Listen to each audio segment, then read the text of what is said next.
What's going on, guys? So today I want to talk to you about how $350 can save you around $10,000 when purchasing your home. So it might not be $10,000, but at least it'll save you a little bit of money and it'll give you leverage in negotiation. So we'll start off with exactly what a home inspection is. So in a purchase contract, there is a home inspection contingency. It's typically called a findings period. You get a certain amount of time to go through the house and hire a home inspector and figure out what's going on with the home. During this time, you can learn about any major or minor imperfections in the house, also in the front yard and the backyard, and this will allow you to determine if you want to move forward. So within the contract, usually it's 14 days for your contingency, depending on where the market's at. Right now, obviously it's a seller's market, so within the contract, it's usually shortened up. So during this time, you want to hire a home inspector. For me, my home inspector costs $350, and I use the same general contractor every single time. And what he does is he is paid by my clients. I do not pay for my clients just because a lot of the times after the home inspection, the buyer can cancel due to whatever they find in the home inspection report. So I usually go with my main guy, and he costs around $350 depending on the size of the home. But roughly, unless there's a big house, over 2,500 square feet, then his prices may increase. But he's a licensed general contractor, and he checks throughout the house if there's any issues. So a lot of the times he's really nitpicking the house apart, and it can scare buyers, but this will keep you and your clients protected. This is a critical part in purchasing a home because if there's any wiring issues, it could lead to future fires and a lot of money spent on rewiring a home. And another thing that's a big deal, which people don't see and it's hard to detect, is mold. So I've had a couple clients in the past that have bought in homes, and lo and behold, they redo a kitchen or they redo a bathroom and there's mold inside the walls. And at this point, they've already purchased the house, and it's hard to determine mold because you can't see. Your home inspector's not ripping out drywall, looking behind cabinets or within walls. So that's why going through the seller disclosures before you have your general contractor or home inspector go to the property is super important. So as an agent, you want to make sure you're going through the seller disclosures so you can point out anything that has happened in the past that the seller is noting. For instance, if there's any leaks or if they've had any previous fires.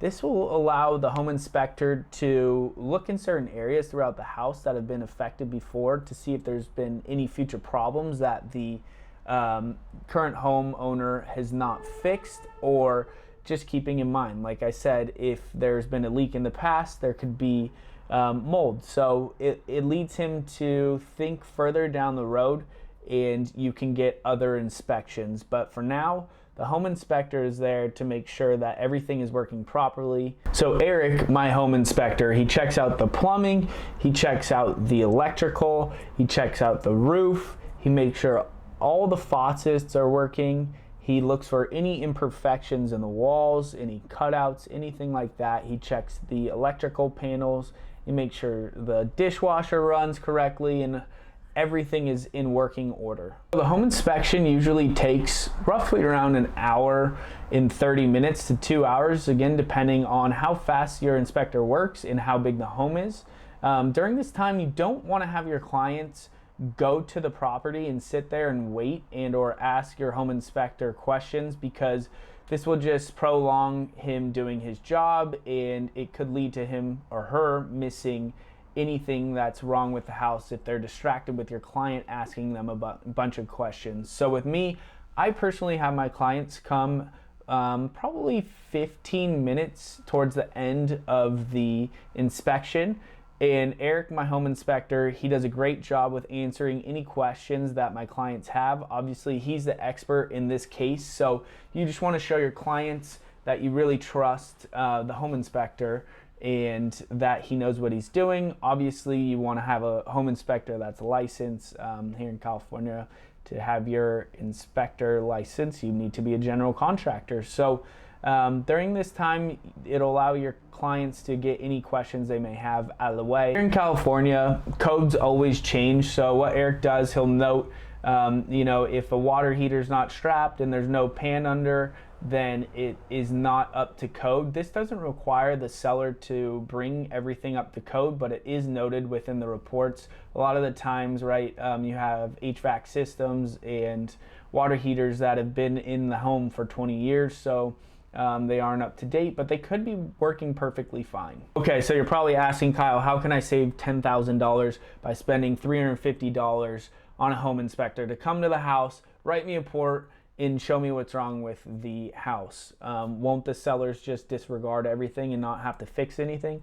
Well, sometimes that is the case, but it gives you and your agent more leverage. So when you're working with a good agent and they know that this is an opportunity to either get you money off the purchase price or have these items fixed, it's important to write a request for repairs that you send to the seller and their agent. There's a couple scenarios here. If there's not a lot of things wrong with the house, you can kind of look at the HVAC system, water heater, and if they're aged, then you can kind of plant a seed in that realtor's head saying, hey, look, I know that we have home warranty, it lasts a year, but this water heater or HVAC system might go out, after the home warranty's up after a year. My clients really don't want to continue to pay for home warranty every year.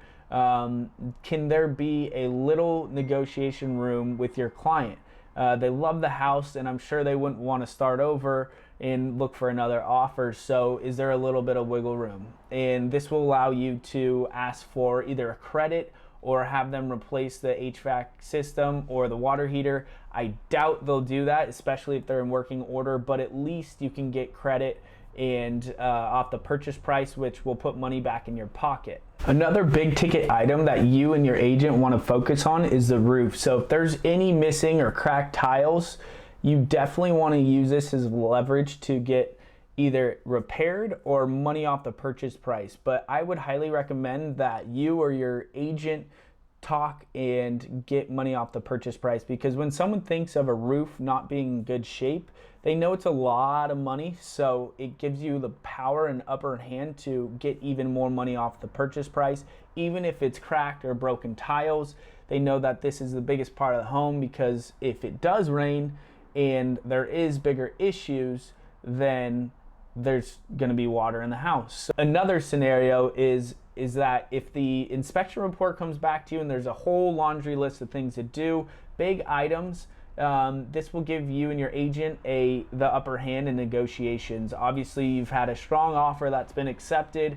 You are financially stable. You had your great buyer's letter, and now you're all the way down the road. You're well into the deal, and you really want the house, but you know there's going to be a lot of fixes. So during this time, like I said, you can have your agent negotiate for you, whether it's the HVAC system not working, the water heater not working, or other things within the house that are not functioning properly. Big ticket items is what you want to go for here. So I put $10,000 because I've had a deal myself where I had a buyer who really wanted a property in a certain location, and there was nothing else for sale. The house was in great shape. It looked like it, but the HVAC didn't work, and there's a lot of other issues within the home, little fixes here and there, but it created a whole laundry list of things that needed to be done with the house. So it gave me the opportunity to go back to the agent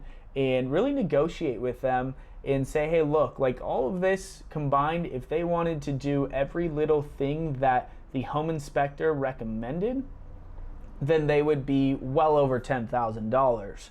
But my clients are willing to negotiate and not walk away from the deal because they really love the house.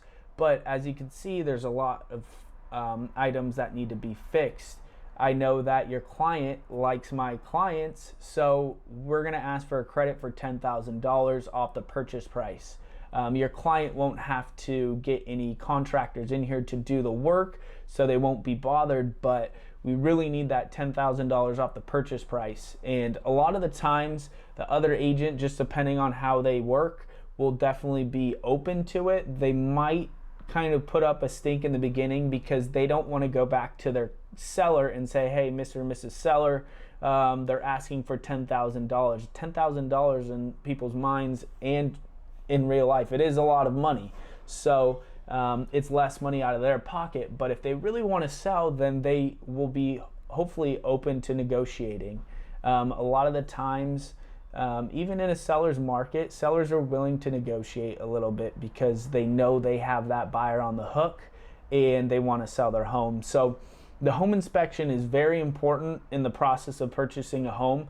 That's why you always want to have a licensed general contractor come into the home you're about to purchase and see what's going on with it and make sure that you're not walking into a nightmare, because if you don't get a home inspector and there's mold, there's bad wiring, this can lead to huge events in the future that could lead you to spend tens of thousands of dollars on the house.